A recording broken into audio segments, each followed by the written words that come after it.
The discussions between Rus and Kellner did not lead to any positive results at the time, because Rus was very busy with the revival of the Order of Illuminati, along with his associate Leopold Engel, 1858 to 1931, of Dresden.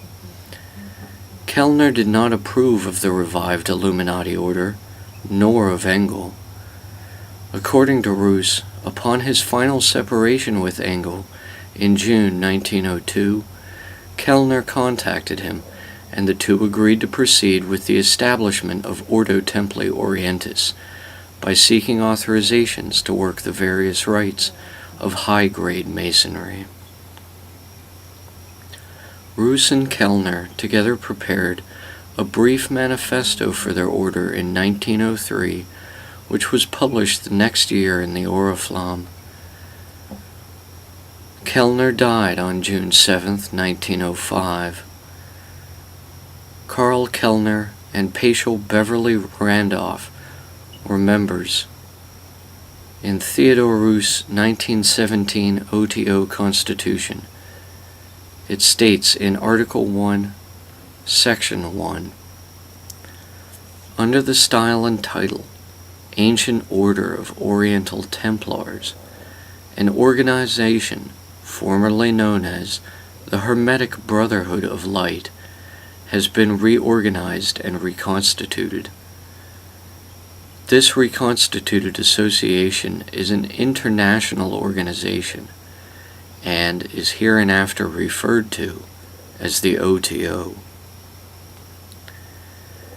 The Order's teachings drew heavily from the magico-sexual theories of Paschal Beverly Randolph.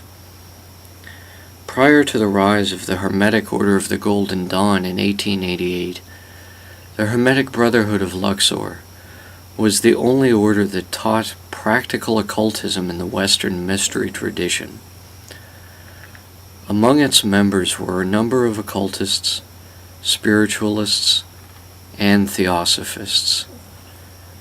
Initial relations between the order and the Theosophical Society were cordial, with most members of the order also prominent members of the TS. Later there was a falling out, as the order was opposed to the Eastern-based teachings of the later Blavatsky. Davidson considered that Blavatsky had fallen under the influence of, quote, a greatly inferior order belonging to the Buddhist cult, end quote. Conversely, the conviction in 1886 of the secretary of the order, Thomas Henry Burgoyne, for fraud, was claimed by the Theosophists to show the immorality of the order. The early history of OTO is difficult to trace reliably. It originated in Germany or Austria between 1895 and 1906. Its apparent founder was Karl Kellner, a wealthy Austrian industrialist. In 1895, although nothing verifiable is known of the order until 1904. Theodore Rus, 1855 to 1923, collaborated with Kellner in creating OTO and succeeded him as head of OTO after Kellner's death. Under Rus, charters were given to occult brotherhoods in France, Denmark, Switzerland, the USA, and Austria. There were 9 degrees, of which the first 6 were Masonic.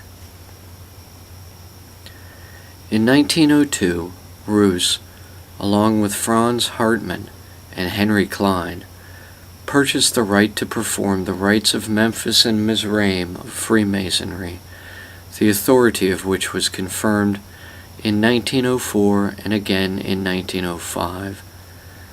Although these rites are considered to be irregular, they, along with the Swedenborg rite, form the core of the newly established order.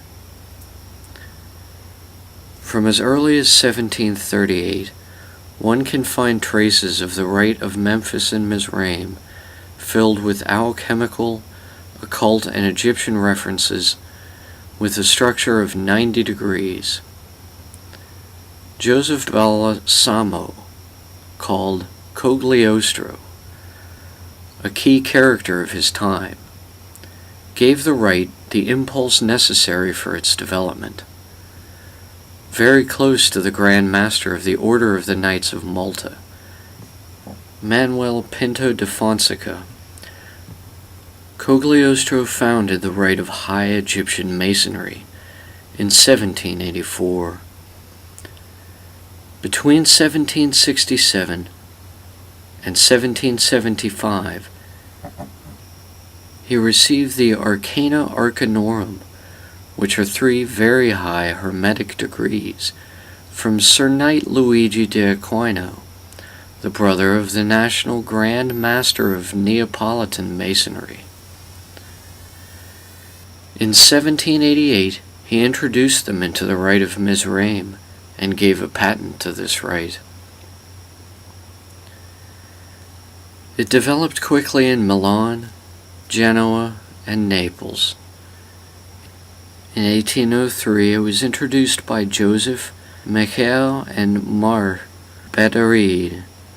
During this period of time, the rite recruited not only aristocrats, but Bonapartists and Republicans, and sometimes even revolutionary Carbonari. It was forbidden in 1817, following the incident of the 4 sergeants of La Rochelle and the uneasiness caused by the Carbonari.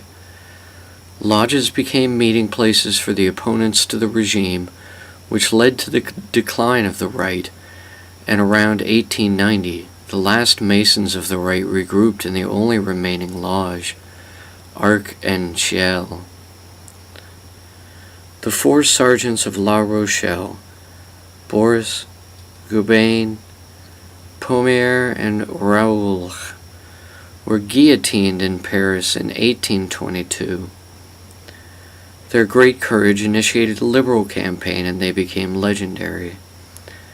They became particularly popular figures amongst the Carbonari in Italy. The flag used by the 4 sergeants was once owned by Prince Jerome Bonaparte. It is a French tricolor bearing the slogans Constitution and Napoleon II on one side, and Honor and Fatherland on the other. The flag was used by the Carbonari Ventis between 1821 and 1822. It was seen during the plot of the 29th Line Regiment in Belfort, then in Paris, and finally in La Rochelle, where it was preserved. It passed through the hands of the Lieutenant Colonel Caron, then to Major Dubourget, then to Marquis d'Andon, who finally offered it to Prince Napoleon in 1888.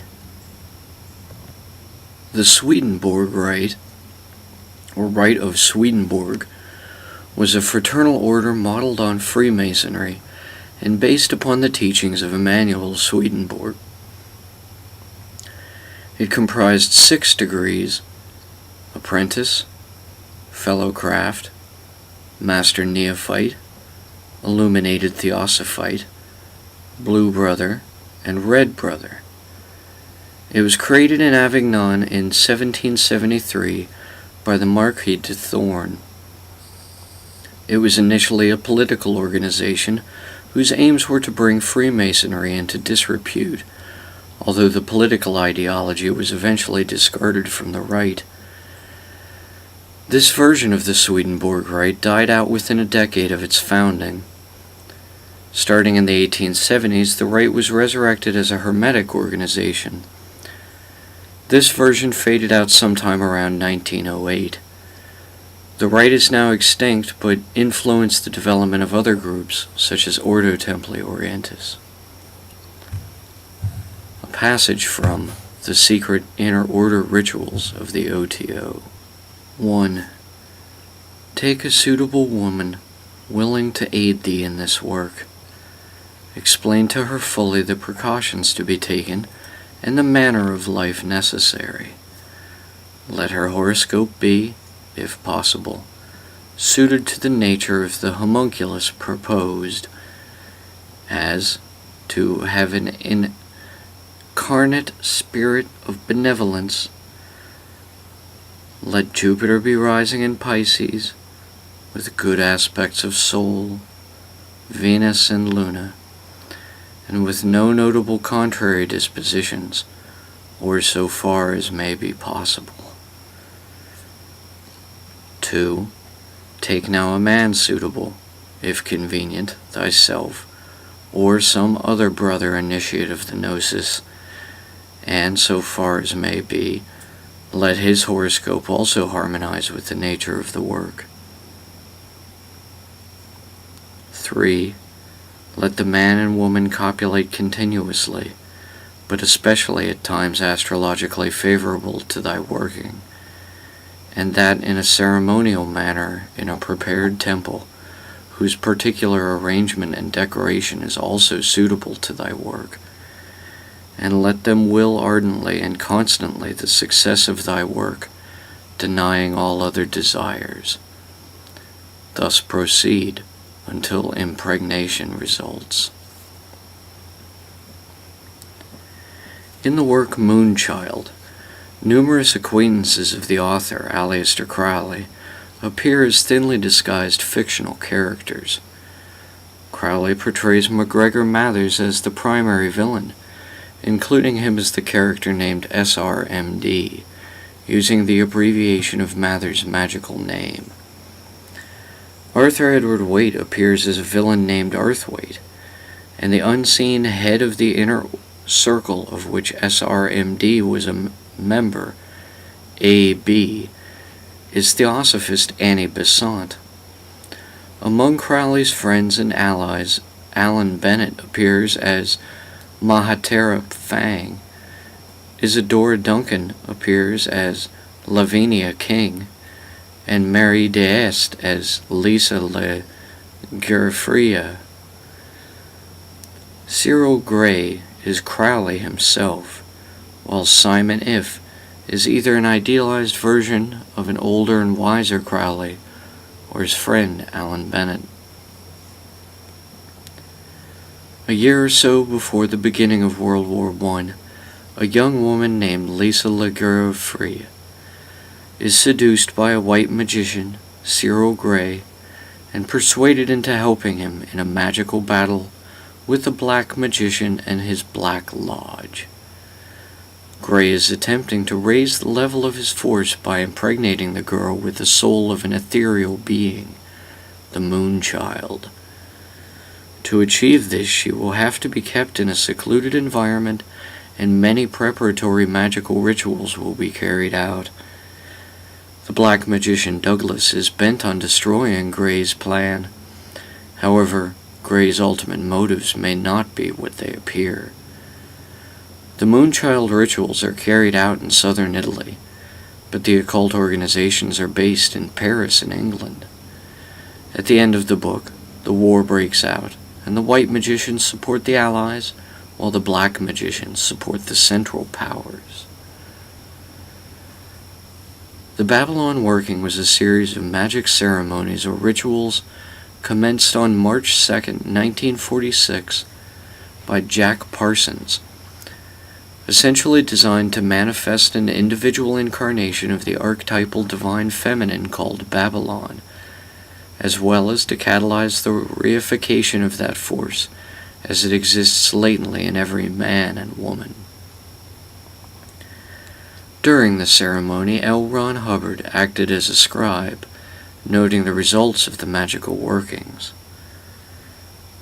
When Parson declared that the first of the series of rituals was complete and successful, he almost immediately met Marjorie Cameron in his own home and regarded her as the creation of the ritual, considered her his Scarlet Woman, and soon began the next stage of the series, an attempt to conceive a child through sexual magical workings.